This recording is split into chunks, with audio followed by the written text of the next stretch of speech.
and you start to feel that around 2.5. It goes quickly. So 100%. So we're back. Okay, great. Sorry, everybody. I'm so sorry. You guys, Game of Thrones finale. Yeah, can you hear us? If you can you hear me on my Facebook? Let us know, guys. We're novices at this. Yeah, this is only like number 4, I think. Okay. Anyway, so let's go into everything's okay on mine. Do we see any comments that the sound is still? I haven't seen anything. Okay. Let us know. But no news means good news. You guys, by the way, can we just talk really quickly about Arya and Sansa? Girl power. I was like, Sansa, you cannot still be there. You are accused You've of been through murder and treason. Littlefinger. Bum, bum, Bum, bum, bum, bum. We're such crazy Game of Thrones fans. We had my brother Jesse and his wife Connie over last night. We had dinner outside, and we went in to watch the show. And all of us had to pause it 3 times to breathe. It was so great. It's so great. Yeah. I mean, there's a lot we would get into if the subject matter was different today, but it is a show that I enjoy. Like Jon Snow's butt. Bam. I'm just saying. Listen, like, you know, you're all thinking the same thing. I'm doing legs tomorrow at the gym. That's all I'm saying. I'm actually doing legs right now. Yeah. All right, so let's start. in. So basically, the theme of today's live is, and you can follow us obviously on Facebook, Instagram, Twitter, but the theme is kid-friendly design. And so what we've been thinking about, as Jer mentioned earlier, and for those of you who didn't hear us earlier, the thing is that, you know, we've learned a lot in the last 2.5 years, and we know that we have a lot still left to learn. But we're in the unique position where we live our lives by design, and our child has definitely changed us. In terms of like what we've learned about having our own kid in a home that matters to us among things that we think are beautiful. And obviously our home is a huge priority, and how we live is really important, but our child is even more important. So I know many of you feel the exact same way. It's hard. I was just going to say that, you know, as two people who obviously live and breathe design, and, you know, our home is intrinsically important to us. It's complicated, you know, and you think you're going to be one version of yourself, and then you have kids and you're like, oh, I'm different than I thought I would be with that. But with design especially, you know, it's funny, Nate and I are very similar in so many ways and then different. Like with parenting, for example, with baby proofing, I am very much don't care. I'm like, the kids got to learn. We can be like, you know, be aware of everything that they're doing, but you've got to find a way to figure it out. And I don't like the idea of living in like a plastic Rubik's Cube. And I, for the first 8 months of Poppy's life, went to bed every single night with a mental inventory of what we have in our home that she could die from. Yeah, it was pretty dark. Like basically and I would just lay in bed thinking outlet covers, corners of tables. There was some weird stuff. Pool covers. I put a pool fence, a temporary fence in the home we were renting in LA. Yeah. You know, it's once you start asking yourselves the question, I mean, I think the truth is that beauty is really important, and personal style is really important, but nothing is more important than safety for me. And so we kind of came to terms with the fact that she's not in certain rooms without supervision, because, you know, we didn't get rid of all of our furniture we had before she was born, and some of that's white. And so, you know, she doesn't really go in the living room, and that's fine with us. Yeah. But in the spaces where yeah, exactly, yeah. Or in the dining room for that matter. But the spaces where she spends the most time, her bedroom, her toy room, and, you know, the kitchen area and our family room, we were pretty careful about, you know, what the corners of tables were and what was at her height. And now she's 2.5, so she can really navigate a lot on her own. And kids get banged up, and we know that. But we just want to stack the cards in our favor. Like, for instance, we got rid of a glass top coffee table because she shattered it once by dropping something on top of it. Both of us, no one was hurt, but it was terrifying. It actually ended up being a gift because we had a marble top made for it, and it looks better now. Yeah, it's way cooler than it ever was. Thank you, Poppy. She may be ahead of her time. But, I mean, I think the first real takeaway for me so far in this is that, you know, the silhouettes and the way we live up to the furniture have stayed the same, but the materials are different. You know, we've said this a couple of times, but outdoor fabric is like the sexiest thing in the world to me. It really is pretty great. Because you can literally have a baby on it and it survives. Yeah. So you can take a garden hose to it. It's genius. And the fact that you can do that on dining chairs, the fact that you can do it on any like kitchen furniture. I don't suggest having a baby on the furniture, just to be clear. Are you a doula? I'm not a doula. But I think, you know, what's cool about it is that is that there's so many options right now. Perennials is great. Sunbrella is great. A lot of designers are doing lines with outdoor fabric, and so you're not limited to just solid colors or things that look like a picnic. You actually have like an option to do things that are really sophisticated, like pinstripes and cabana stripes, and even like sort of Moroccan patterns and things like that. It's cool. So here's what we're going to do. We're going to give 3 main takeaway tips to you guys about decorating with kids. And we're going to answer questions. I have our first question. You do? Okay, yes, hit it. It's from Heidi L. Okay. She said, Heidi. Heidi or Heidi? Oh, Heidi. Yeah. Chic. Yeah. I have so many small toys. Where to put them? Where to put them so the house would look clean or organized? Right now, they are in one huge basket in the corner of the room, and it still looks really messy. Any ideas? You want to go? Yeah, so Yes. the one huge basket I think is the issue, because you want to have stuff accessible for your kids to play with. We've done a lot of tricks. We've shoved like a series of smaller baskets underneath the coffee table. Didn't work. Where, Poppy would pull stuff out, but Yeah. it kind of got annoying. The truth is, spend some time, look online, buy like a series of really attractive baskets. Jer found one that's like a green rhino. Well, this is my new theory. Like now that we're 2.5 years in the toys, it's like an epidemic. So we have one bookcase that was vintage. It cost nothing that we found. It's pine. It's incredibly durable. All of her toys essentially are organized in there.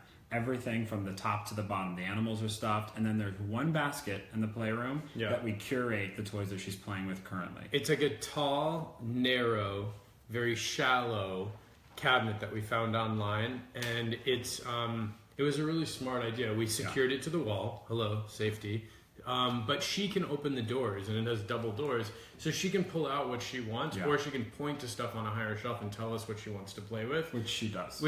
She's like, I want my doctor kit. I want my, whatever. I want my lip sips. She calls chapstick. And I just look at her and say, I want 2 hours of nap time.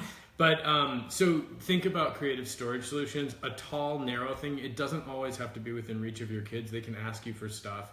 And the one basket thing looks so much better. So we do have a little play table for her in her like little area with these little kind of furry stools, and she does artwork there and like hangs out there. She's very busy. She's incredibly busy. She needs a space to do all of her work. So I would say, a tall, narrow piece that stores that the kids can open themselves and pull out things from the bottom shelves. It also helps with training them to help clean up, because at night before bed we'll say to her, it's cleanup time, and she'll actually start putting things away, which is kind of great. Okay, so Kara G, what do you recommend for baby proofing while still maintaining a polished house? I'm in the phase of either having to gate off every room or remove every accent piece from shelves and tables so my 2-year-old doesn't get his hands on them. That's a good one. I'm a proponent of baby gates, but I also went and had the baby gate. I do. We only have one in our house though, and it's in the stairwell. I fought that battle.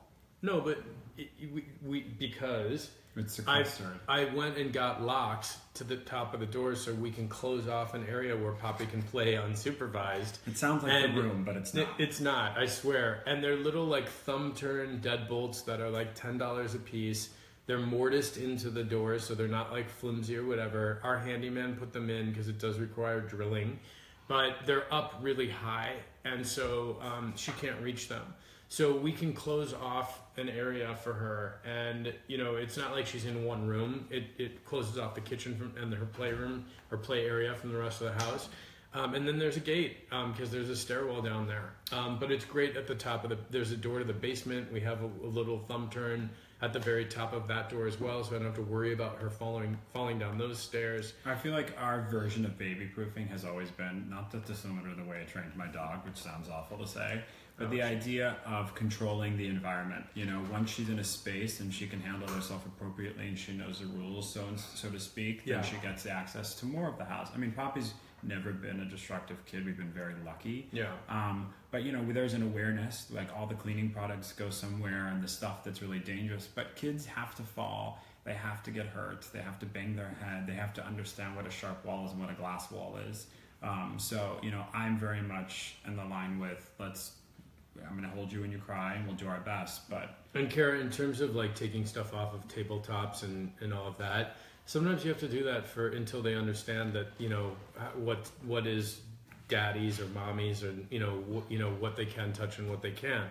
When she was just learning how to walk, we didn't have stuff like on coffee tables that was breakable. We put it away for a few months, but now, she doesn't go for our stuff. Like when she started touching stuff, we'd be like, "That's daddy's, Poppy, put that down." So it's, you know who definitely did not baby proof? Who? Cersei Lannister. She for sure didn't baby. I mean, she did blow one of her kids up, but I mean, she did not. You don't think she baby proofed? Yeah. Do you think that? Well, there aren't even gates on the side of those windows in King's Landing. That. Yeah, you could fall to your death kind of easily in King's Landing. I'm just telling you, those kids survived. Okay. Did they though? I mean, not long. Yeah. But their baby part, they survived. All right. So Patty Shatsky Cherish or Sharash. Patty, I like your name. What color palette do you recommend for a tween boys room? You want to go, or you want me to? Just keep them out of the jail. Just keep them out of jail. I would say this. I think color is an intensely personal thing. And I think that you're allowed to have an opinion no matter what age you are. And so that's a good take. Actually, don't you think? Yeah, you're right. And right now there's so many things. There's temporary wallpaper. There's wall decals. There's obviously paint. But there's bedding. There's baby steps into a color that you might not want in your home. But I think it's, one friend of mine said, I let my kids have cartoon sheets, but the duvet I pick out, so that, it works with the design, the decor and the rest of the house. But I think it's important to get a kid expressing themselves. And color is something that people have a really strong opinion about. Our daughter's 2.5, and she'll say, no, that's yuck. Or she won't wear a dress, or she won't wear a pair of shoes, or whatever. Of course, she loves pink, because that seems to be the international law of little girls, that they have to love pink. But don't you like black? Yeah, she's good luck, bad.